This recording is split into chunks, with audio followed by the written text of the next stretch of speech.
Hello students, आज हम लोग साइंस के chapter 8 cell structure and functions में सेल के ग्रोथ के बारे में पढ़ेंगे। प्यारे बच्चों, पिछले वीडियो में हम लोगों ने प्रोकैरियोटिक और यूकैरियोटिक सेल्स के बारे में जाना था। आज हम ये जानेंगे कि सेल जो है वो कैसे ग्रोथ करता है और साथ साथ में बॉडी कैसे ग्रोथ करती है, इसको भी समझेंगे। तो प्यारे बच्चों, चलिए स्टार्ट करते हैं आज के टॉपिक को। The growth of the body is directly proportional to the cell growth.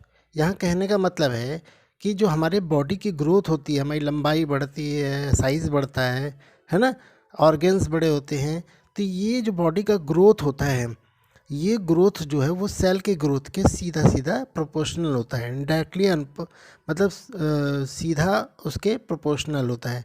यानी अगर सेल बढ़ेगा तो बॉडी की ग्रोथ होगी, अगर सेल नहीं बढ़ेगा तो बॉडी की ग्रोथ नहीं बढ़ेगी।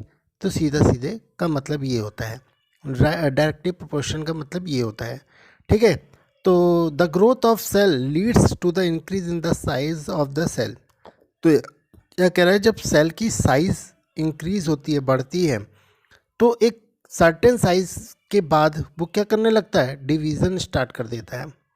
मतलब कि जब सेल क्या करता है, अपना ग्रोथ करता है, वृद्धि करता है, तो उसकी साइज़ भी ग्रोथ होती है। और एक समय आने पर एक ऐसा टाइम आता है कि जब जो सेल है पूरी तरह से टोटली जो है वो ग्रोथ कर चुका होता है।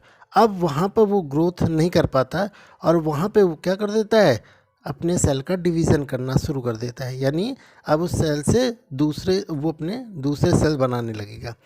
तो ये जो सेल डिवीज़न होना स्टार्ट हो जाता है उसमें एक सर्टेन साइज़ के बाद, यानी सेल डिवाइड होकर और सेल बनाने लगता है। ये जो सेल डिवीज़न होता है वो एक ऐसा फिनोमिना है, एक ऐसी घटना है जिसमें सेल जो है फुली ग्रो करने के बाद जो है 2 डॉटर सेल में बदल जाता है। यानी हर एक सेल अपना 2 डॉटर सेल बनाती हैं। ठीक है, और ये सेल डिवीज़न जो है वो कंटिन्यूअसली चलता रहता है और इस तरह से बॉडी में बहुत सारे जो है वो सेल का निर्माण होता है। As the number of cell increase in the body, और जैसे जैसे सेल में बॉडी में सेल की संख्या बढ़ेगी वैसे वैसे बॉडी ग्रेजुअली धीमे धीमे ग्रोथ करेगा।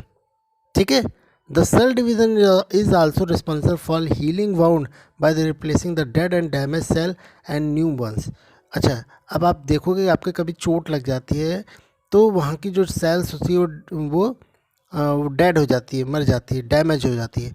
तो वहाँ पर उस सेल के डेड जाने या डैमेज हो जाने पे वहाँ पे एक नया सेल बन जाते हैं। और ये भी किसके कारण होता है, सेल डिवीज़न के कारण होता है। तो आई होप आप लोग इस बात को अच्छे से समझ पाए होंगे कि बॉडी कैसे ग्रोथ करती है। मैंने बताया कि बॉडी का ग्रोथ जो है वो सेल के ग्रोथ के से संबंधित होता है। अगर सेल ग्रोथ करेगा तो बॉडी भी ग्रोथ करेगी। अब इसका मतलब हमें सेल की ग्रोथ को समझना पड़ेगा। तो सेल की ग्रोथ जो होती है वो एक सर्टेन साइज तक ग्रोथ करती है, उसके बाद वो डिवीज़न स्टार्ट कर देता है। और डिवीज़न जो सेल का होता है वो एक ऐसी घटना होती है जिसमें सेल जो है पूरी तरह ग्रोथ होने के बाद 2 डॉटर सेल में डिवाइड हो जाता है।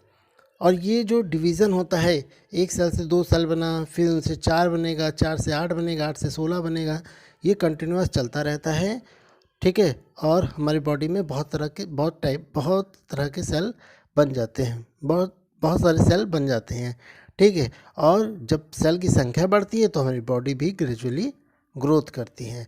और हमारी बॉडी में जो भी हीलिंग वाउंड होता है उसके लिए उसमें जो नए सेल का निर्माण होता है वो भी सेल डिवीज़न के कारण ही होता है।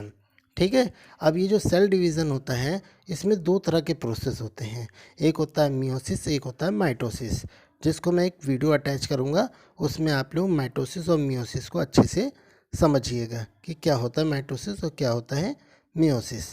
ठीक है, अच्छा, उसके बाद कुछ अमेजिंग फैक्ट जान लेते हैं। The outermost layer of skin is covered with dead cell.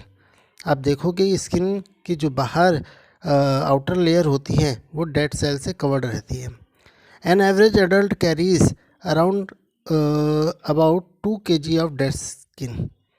ठीक है। और ऐसा मान है कि एवरेज एडल्ट, एक जो औसत आयु के व्यक्ति होता है, उसमें 2 किलो डेड स्किन जो है उसके आसपास वो लेके रखता है।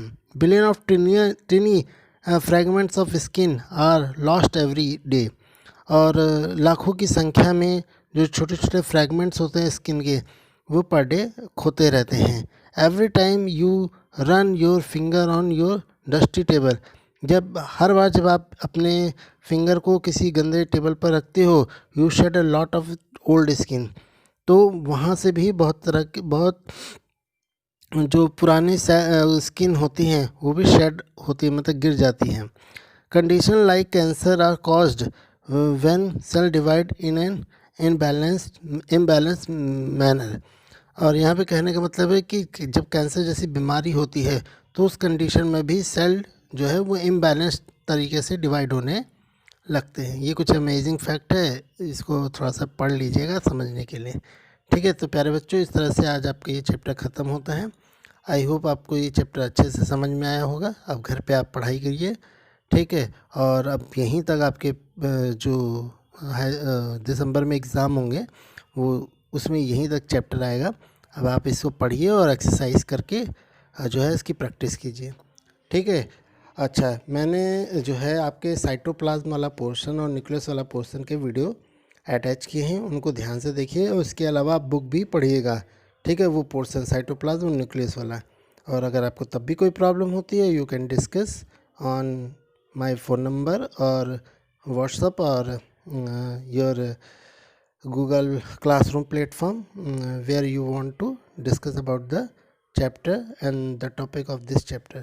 ओके, अब हम लोग मिलते हैं नेक्स्ट वीडियो के साथ। बहुत बहुत धन्यवाद।